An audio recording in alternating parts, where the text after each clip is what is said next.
ಇವತ್ತು ಮಾನ್ಯ ನರೇಂದ್ರ ಮೋದಿಯವರ ಕೇಂದ್ರ ಸರ್ಕಾರ ರೈತರ ಆರ್ಥಿಕ ಸ್ಥಿತಿಗತಿಯನ್ನ ಬದಲಾಯಿಸಬೇಕು, ಉತ್ತಮಗೊಳಿಸಬೇಕು, ನಿಮ್ಮ ಆದಾಯಗಳು ದ್ವಿಗುಣ ಆಗಬೇಕು, ಈ ರೀತಿಯಲ್ಲಿ ಕೆಲಸ ಮಾಡ್ತಾ ಇದ್ದಾರೆ. ಇವತ್ತು ಮತ್ತೊಂದು ಕಡೆ ರಾಜ್ಯ ಸರ್ಕಾರ, ಒಂದ್ ಕಡೆ ಕೇಂದ್ರ ಸರ್ಕಾರ ರೈತರಿಗೆ ಯಾವ ರೀತಿ ಉಪಕಾರಿಯಾಗಿದೆ, ರಾಜ್ಯದಲ್ಲಿ ಬಂದಂತಹ ಕಾಂಗ್ರೆಸ್ ಸರ್ಕಾರ ಯಾವ ರೀತಿ ಅಮಾಯಕ ರೈತರ ಓಟುಗಳನ್ನ ಮತಗಳನ್ನ ಸುಳ್ಳು ಹೇಳಿ ಗಳಿಸಿ ಇವತ್ತು ಅಪಕಾರ ಮಾಡ್ತಾ ಇದೆ ಅನ್ನುವಂಥದ್ದನ್ನ ಏಕಕಾಲಕ್ಕೆ ಏಕ ಸಮಯದಲ್ಲಿ ಮನೆ ಮನೆಗೆ ಹೋದಂತಹ ಸಂದರ್ಭದಲ್ಲಿ ನಮ್ಮೆಲ್ಲ ಮುಖಂಡರುಗಳು ಕೂಡ ಇದನ್ನ ಮನವರಿಕೆ ಮಾಡಿಕೊಡುವಂತ ಕೆಲಸ ಮಾಡಬೇಕು ಅಂತ ನಿಮ್ಗೆಲ್ಲ ಕೂಡ ಮನವಿಯನ್ನ ಮಾಡ್ತೇನೆ. ಹಾಗಾಗಿ ಬಂದೋಳೆ, ಇವತ್ತು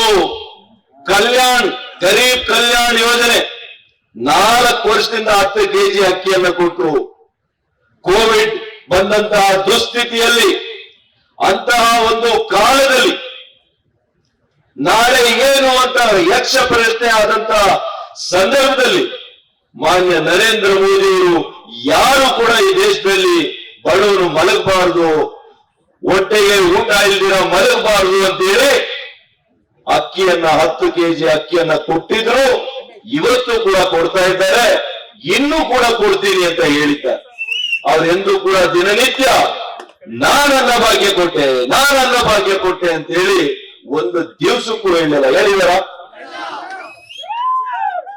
ಅಕ್ಕಿ ಅನ್ನಭಾಗ್ಯನೇ ಕೊಡುವಂತ ಕಾಂಗ್ರೆಸ್ ಸರ್ಕಾರ ಅದಕ್ಕೆ ಕ್ರೆಡಿಟ್ ಅನ್ನ ತೆಗೆದುಕೊಳ್ತಾ ಇದ್ದಾರಲ್ಲ, ಇವರಿಗೆ ನಾಚಿಕೆ ಆಗಬೇಕು ಅಂತ ನಾನು ಹೇಳಲಿಕ್ಕೆ ಬಯಸ್ತೇನೆ.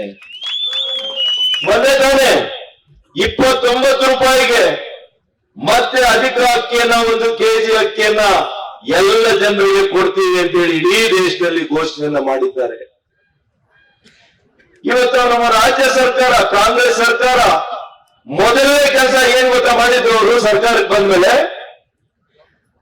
ನಮ್ಮ ಯಡಿಯೂರಪ್ಪನವರು ಮುಖ್ಯಮಂತ್ರಿಗಳಾಗಿದ್ದಾಗ ಕೃಷಿ ಸಮ್ಮಾನ್ ಯೋಜನೆ ಅಡಿಯಲ್ಲಿ 6,000 ರೂಪಾಯಿ ಮಾನ್ಯ ನರೇಂದ್ರ ಮೋದಿ ಅವರು ನೇರವಾಗಿ ರೈತರ ಅಕೌಂಟ್ಗೆ ಡಿಪಿಟಿ ಮೂಲಕ ಆಗ್ತಾ ಇದ್ರು. ಅದಕ್ಕೆ ಸೇರಿಸಿ 4,000 ರೂಪಾಯಿ ನಮ್ಮ ರಾಜ್ಯ ಸರ್ಕಾರದಿಂದ ನಾವು ನಿಮ್ಮ ಅಕೌಂಟ್ಗೆ ಆಗ್ತಾ ಇದ್ವಾ ಇಲ್ಲಪ್ಪ? ಆಗ್ತಾ ಇದ್ವಾ ಇಲ್ಲ? ನಿಜ ಹೇಳ್ತಾ ಇದೀವ, ಸುಳ್ಳು ಹೇಳ್ತಾ ಇದೀವ? ಕಾಂಗ್ರೆಸ್ ಸರ್ಕಾರ ಮೊದಲನೇ ಕೆಲಸ ಏನ್ ಮಾಡಿದ್ರು ಅಂದ್ರೆ, ಆ 4,000 ಕೊಡೋದನ್ನ ರದ್ದು ಮಾಡಿ ರೈತರಿಗೆ ಕೆಂಗಣ್ಣಿಗೆ ಗುರಿಯಾಗಿದ್ದಾರೆ, ರೈತರಿಗೆ ಅನ್ಯಾಯ ಮಾಡಿದ್ದಾರೆ ಅಂತ ನಾನು ಹೇಳಲಿಕ್ಕೆ ಬಯಸ್ತೇನೆ. ನಮ್ಮ ಮಾನ್ಯ ಬಸವರಾಜ ಬೊಮ್ಮಾಯಿಯವರು ಮುಖ್ಯಮಂತ್ರಿಗಳಾಗಿದ್ದಾಗ ಇವತ್ತು ನಮ್ಮ ರೈತರ ಮಕ್ಕಳು ಉನ್ನತ ಶಿಕ್ಷಣ ಪಡಿಬೇಕು, ಅದರ ಮೂಲಕ ಅವರು ಸಬಲೀಕರಣ ಆಗಬೇಕು ಅಂತೇಳಿ ಯುವಕರಿಗೆ ಸ್ಕಾಲರ್ಶಿಪ್ಸ್ ಅನ್ನ ಕೊಡುವಂತರ ಮುಖಾಂತರ ವರ್ಷಕ್ಕೆ ನಾವು 500 ಕೋಟಿ ರೂಪಾಯಿಯನ್ನ ಖರ್ಚು ಮಾಡ್ತಾ ಇದ್ವಿ. 2ನೇ ಘನ ಕಾರ್ಯ ಕಾಂಗ್ರೆಸ್ ಸರ್ಕಾರ ಮಾಡಿದ್ದೀರಪ್ಪ, ಆ ಸ್ಕಾಲರ್ಶಿಪ್, ರೈತರ ಮಕ್ಕಳ ಸ್ಕಾಲರ್ಶಿಪ್ ಅನ್ನು ನಿಲ್ಲಿಸಿದ್ರಲ್ಲ, ನಿಮಗೆ ಮಾನ ಮರ್ಯಾದೆ ಇದೆಯಾ ಅಂತ ಕೇಳಲಿಕ್ಕೆ ನಾನು ಬಯಸ್ತೀನಿ.